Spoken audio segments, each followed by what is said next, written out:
네, 안녕하세요. 강구룡의 디자인 읽기입니다.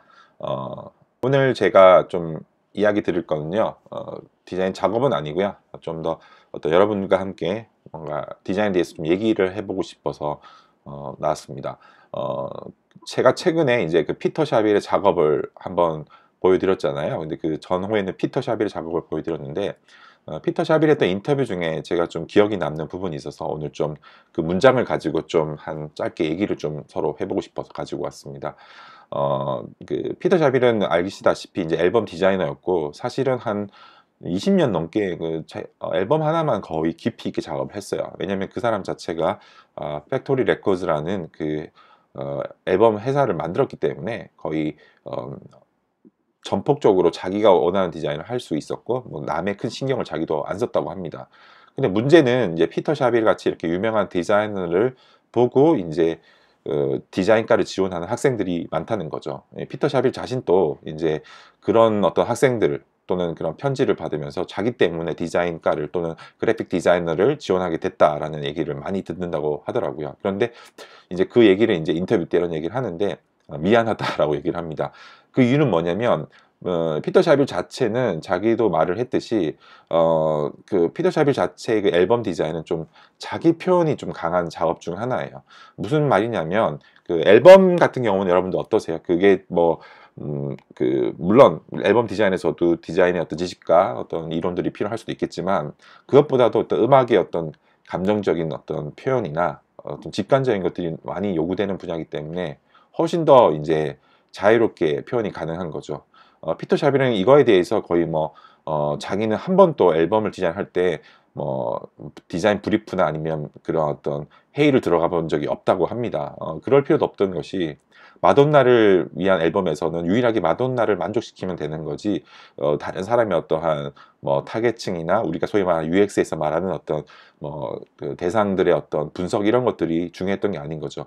이제 이런 작업들을 하다 보니 앨범 디자인 자체를 피터 샤빌은 뭐 3, 40대가 할 작업은 아니라고 얘기를 하기도 했습니다. 무슨 말이냐면 거의 감각적인 20대나 뭐 10대들이 하기도 충분한 작업인데 이걸 가지고 너무 우리가 저기 모든 작업의 어떤 전체적인 어떤 것으로 보는 오류를 범할 수 있다고 얘기를 하는 것 같아요. 저도 그 얘기를 한번 들어보면 오늘 처음 한번 드린 문장은 그래픽 디자인이 자기 표현 수단이라는 믿음은 큰 오해다라는 그 문장이 좀 오늘 영상의 그 핵심 문장이 될 것 같아요. 저도 지금 한 10년 넘게 디자인 일을 하면서 느낀 거지만 디자인은 자기 표현이라기보다는 오히려는 남의 일을 대신 해주거나 또는 남의 것을 해주는 것 결국 이 디자인 자체의 결과물은 결국 남의 것을 해준다고 하는 게 맞는 것 같아요. 물론 그거에 대해서는 뭐 찬반양론이 있을 것이고 모든 디자인이 다 그런 건 아니지만 본질적으로 우리가 하는 이 상업적인 분야에서는 대부분 우리가 하는 일들이 내가 쓰기 위해서 만들기보다는 남을 위해서 만들어주는 게 대부분이기 때문인 것 같아요. 그런데 문제는 이제 이러한 어떠한 이해를 가지고 우리가 디자인을 지원을 하면 문제가 없는데 보통은 이제 뭐 18살, 뭐 19살 이렇게 고등학생들이 디자인과를 올 때는 마치 그 점심시간에 우리가 밥을 먹으면서 막 그렸던 끄적이던 그러한 낙서리나 취미 활동이 돈이 된다는 그런 어떤 믿음을 가지고 처음에 부푼 마음으로 이제 들어온단 말이죠.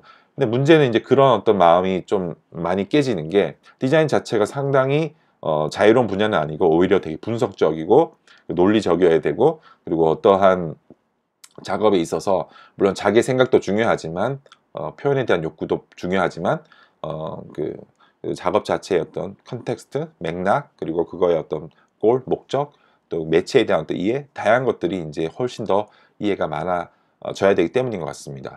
그래서 저도 항상 수업 시간에 학생들하고 얘기를 많이 하면서 디자인 자체를 너무 자기 표현의 어떤 수단으로는 너무 한정 짓지 말라고 얘기를 합니다.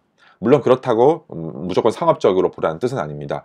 다만 우리가 자칫 대부분의 지금 디자인의 어떤 환경이나 이 분야에서 이루어지는 좀 소위 말하는 멋진 작업들이 너무나 이제 자기 표현에 강한 것들을 많이 이제 학습하고 이런 분야를 지원하거나 또는 오기 때문에 그거에 대한 어떤 격차나 괴리감이 상당히 큰 게 사실인 것 같습니다.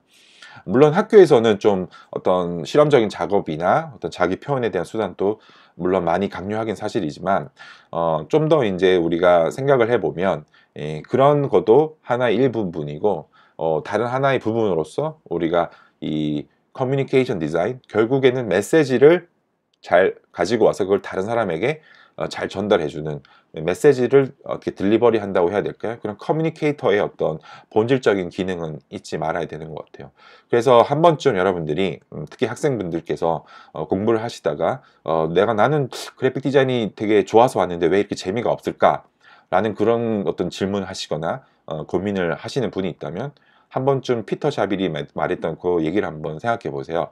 그래픽 디자인은 자기 표현이라는 수단은 큰 오해다라는 그 문장을 말이죠. 그래서 그게 나쁘다는 뜻은 아닙니다. 그렇죠? 그렇지만 우리가 이런 피터 샤빌 같이 앨범을 많이 디자인했던 그런 아티스트 어떤 성향이 가지고 있는 디자이너들도 이런 얘기를 하는 걸 보면 우리가 근본적으로 알고 있는 이 디자인 분야는 상당히 좀 더 포괄적이고 넓게 이해를 해야 되는 것 같습니다. 그래서 아무래도 앞으로 우리가 이런 어떤 이슈가 발생할 때마다 조금 더 그 생각을 좀 열어 두시고 내가 하는 일 자체에서 과연 재밌는 건 굳이 자기 표현의 어떤 자아 실현 이런 것만은 저는 아니라고 좀 생각을 해줬으면 좋겠습니다. 그렇게 돼서 좀 외부에서 어떠한 목적이나 어떠한 일의 어떤 기쁨을 찾았을 때 오히려 그 일이 더 오래 가는 것 같아요. 대부분 우리가 이제 자아 실현이라고 생각해서 뭔가 나의 꿈을 만든다 이런 관점에서 자꾸 디자인을 보게 되면 상당히 괴로울 수가 있어요. 왜냐하면 아까도 얘기했듯이 그 일 자체가 내가 물론 발생할 수 있는 일도 있겠지만 대부분 일들은 밖에서 오기 때문에 결국 남의 어떤 것을 만드는 거기 때문에 나의 어떤 자아 실현 이쪽으로만 모든 걸 포커스하게 되면 많은 어떤 상처나 아픔을 받는 것 같아요. 그래서 이 방송이 끝나고 여러분들이 혹시나 뭐 그런 고민이 있거나 또 문제가 있다면 언제든지 한번 그런 고민에 대한 사연들도 보내주시고요. 한 번쯤 이 주제에 대해서는 또 시간이 있다면 또 다른 깊이 있는 대화를 나눴으면 좋겠습니다. 네, 오늘 강의 들어주셔서 감사합니다.